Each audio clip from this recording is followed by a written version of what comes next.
të gjithë sërbët e vrarë nga USHK-ja mbas luftën, nëse janë vrarë, janë të moshës mbi 30 vjeç.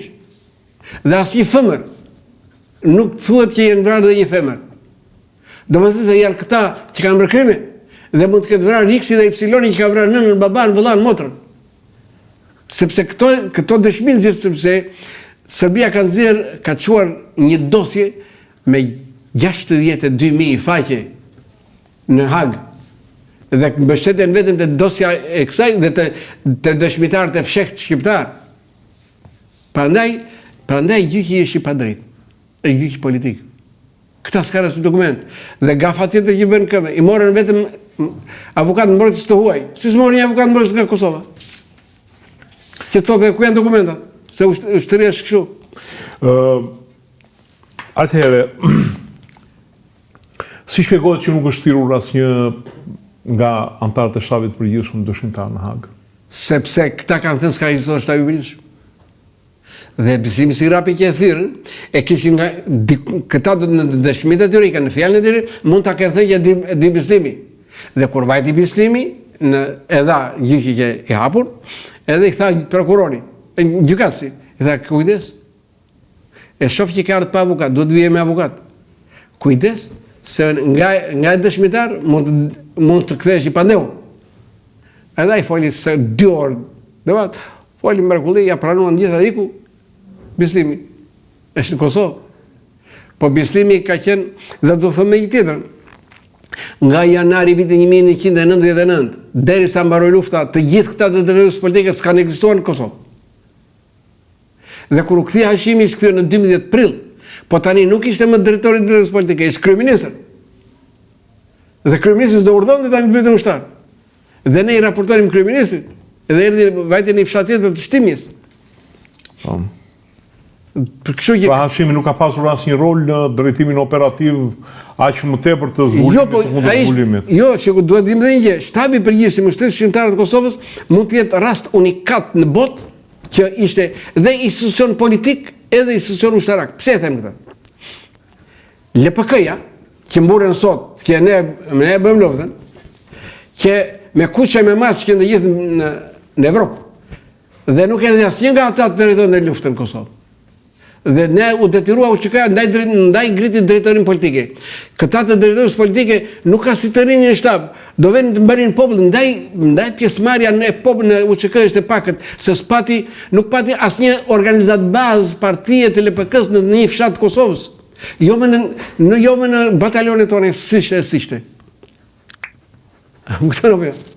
Dhe këta, që po të thrasin, çdo antar i shtabit do thotë po më si kemi në mbledhje, si kemi parë ndonjëherë, se si kemi parë në mbledhje. Kjo është nonsens i më i madh. Dhe atë që ka bërë shtabi i përgjithshëm, ai ngriti gjithë popullin në këmbë. Dhe e ktheu nga ushtrisë shqiptare, nga luftë shqiptare në kryengritje të armatosur. Nuk ka ndodhur në asnjë kryengritje. Unë jam një nga studiuesit e artit ushtarak botëror. Parasysh sepse ka qenë isha 10 vjet pedagog i artit ushtarak në Akademinë e Shtabit të Përgjithshëm. Dhe ma kërkonte puna. Dhe mësova, lexova më shumë se ç'tia. Edhe pse kisha bërë gjithë akademitë. Të jetë një shtab i përgjithshëm, të kryejë dhe rolin e udhëheqjes politike të vendit, dhe të ushtrisë, dhe të drejtojë dhe të komandojë dhe ushtrinë, nuk zbesoj të ketë ushtri të botës. Dhe në vend të shpalli një shembull i pashëmëll në historinë botërore të luftave botërore, duan ta nxjerrin ushtrit terrorist.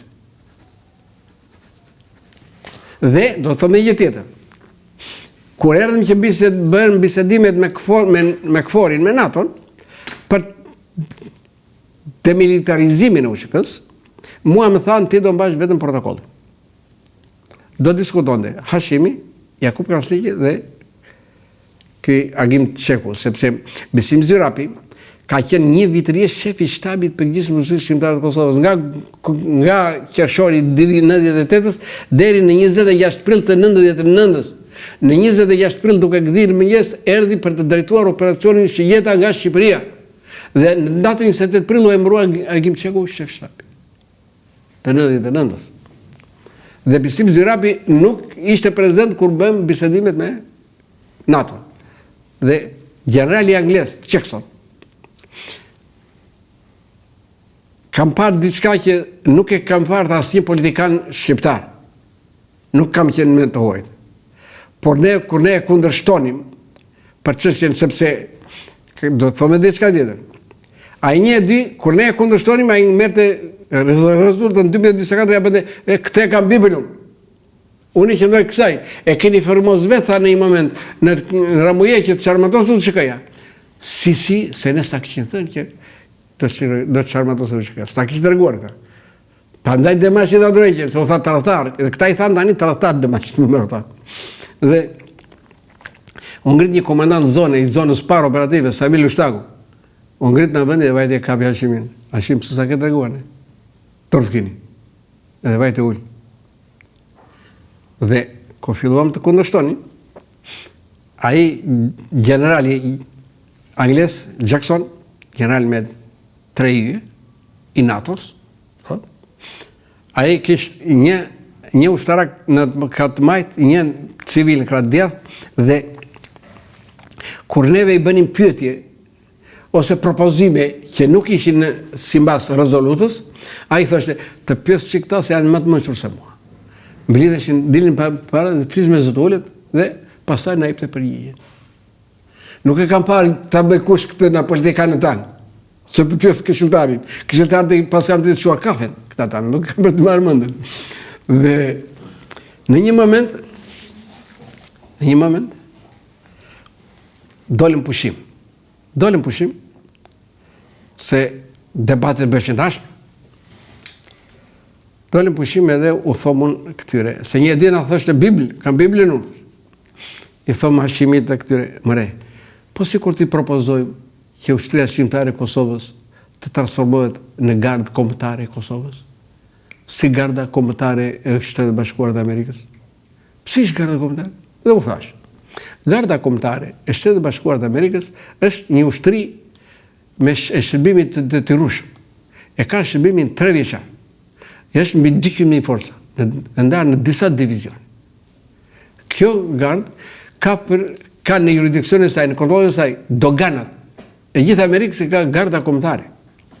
Ka dhe transportin lumor edhe transportin detar. Neve na duhet vetëm doganat. S'kemi dete ne, as lumej. Shumë mirë, bizetojnë, të ngrëm, dakord.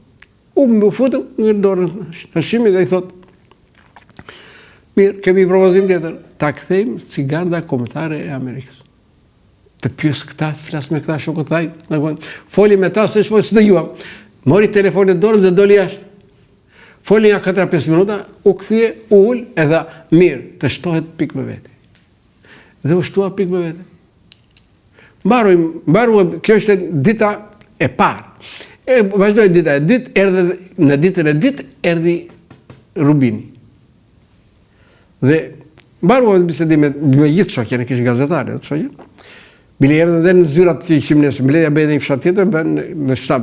Do në qikonin këtë vëndin nga drejtori lufta. U bepasojnë dhe një shpi fshati, me 2 dhome në kushin. Edhe,